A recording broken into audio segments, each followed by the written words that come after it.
ஷைத்தான் நம்மை அதிகமாக வீழ்த்துவது கோபத்தின் மூலமாகத்தான். ஏனெனில் எப்போதும் நாம் எவரையும் திட்டவோ அசிங்கமான வார்த்தையால் பழிக்கவோ மாட்டோம்.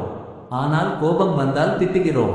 ரொம்ப கோபம் வந்தால் அசிங்கமான வார்த்தையை கூட பயன்படுத்தி விடுகிறோம். அதனால் தான் ஆத்திரக்காரனுக்கு புத்தி மட்டு என்றொரு பழமொழியும் கூட தமிழில் பயன்படுத்துவதுண்டு. கெட்ட வார்த்தை பேசாதவனை கூட கெட்ட பேச்சு பேச வைக்க வேண்டுமானால் அவனுக்கு கோபத்தை அதிகமாக்கினால் பேசிவிடுவான். இப்படி ஷைத்தான் நம்மை கோபப்பட வைப்பதின் மூலம் நாம் அவனது கட்டுப்பாட்டுக்குள் சென்று விடுகிறோம்.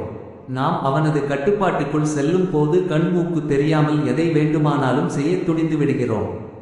அதனால் தான் சண்டையின் போது ஒருவன் கத்தி எடுக்கிறான், துப்பாக்கியை தூக்குகிறான், மனைவியை அடிக்கிறான், அப்பா அம்மாவை ஏசுகிறான்.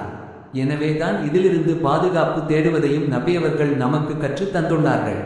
நான் நபி ஸல்லல்லாஹு அலைஹி வஸல்லம் அவர்களுடன் அமர்ந்து கொண்டிருந்தேன். அப்போது இரண்டு மனிதர்கள் ஒருவரையொருவர் திட்டிக் கொண்டிருந்தனர்.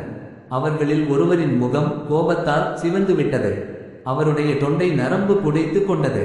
உடனே நபியவர்கள், எனக்கு ஒரு வார்த்தை தெரியும், அதை இவர் சொல்வாராயின் இவருக்கு ஏற்பட்டுள்ள கோபம் போய்விடும். ஷைத்தானிடமிருந்து அல்லாஹ் விடம் நான் பாதுகாப்பு கோருகிறேன் என்று இவர் பிரார்த்தித்தால் இவருக்கு ஏற்பட்டுள்ள கோபம் போய்விடும் என்று கூறினார்கள். ஆகவே மக்கள் அந்த மனிதரிடம், நபி ஸல்லல்லாஹு அலைஹி வஸல்லம் அவர்கள் ஷைத்தானிடமிருந்து அல்லாஹ் விடம் பாதுகாப்பு கோரு என்று கூறினார்கள் என தெரிவித்தார்கள்.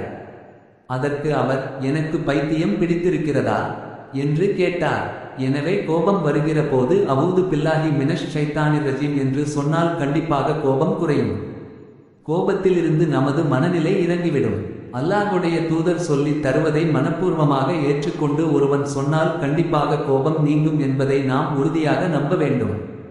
கோபத்தை அடக்காவிட்டால் அதனால் ஏற்படும் தீய விளைவுகளில் இருந்து நல்ல மனிதர்கள் கூட தப்பிக்க முடியாது என்பதற்கு மூசா நபியின் சம்பவத்தை உதாரணமாக கொள்ளலாம். இரண்டு நபர்கள் சண்டையிட்டு கொண்டிருக்கிறார்கள். அதில் ஒரு நபர் மூசா நபியின் கூட்டமான இஸ்ராயேலை சார்ந்தவர். இன்னொருவர் மூசா நபியின் எதிரி கூட்டத்தில் உள்ளவர். மூசா நபியை சார்ந்தவர் மூசா நபியிடம் உதவி கேட்கிறார். பிரச்சனை என்ன? யார் பக்கம் நியாயம் இருக்கிறது? யார் அநீதி இழைக்கப்பட்டவர்? யார் அநீதி இழைத்தவர் என்றெல்லாம் விசாரிக்காமல் கோபப்பட்டு மூசா நபி அவர்கள் எதிரி சமுதாயத்தைச் சேர்ந்தவர் மீது ஒரு குத்து விடுகிறார்கள். அடி வாங்கியவர் உடனே இறந்து விடுகிறார். உடனே மூசா நபி, இது ஷைத்தானின் வேலை என்று கூறுகிறார்கள். ஷைத்தான் தனக்கு கோபத்தை ஏற்படுத்திவிட்டதாகவும் தன்னை ஷைத்தான் வென்றுவிட்டதாகவும் சொல்கிறார்கள். இது ஷைத்தானின் வேலை, அவன் வழிகெடுக்கும் தெளிவான எதிரி என்றார். இந்த சம்பவம் மூசா நபியவர்கள் நபியாவதற்கு முன்னால் நடந்ததாகும்.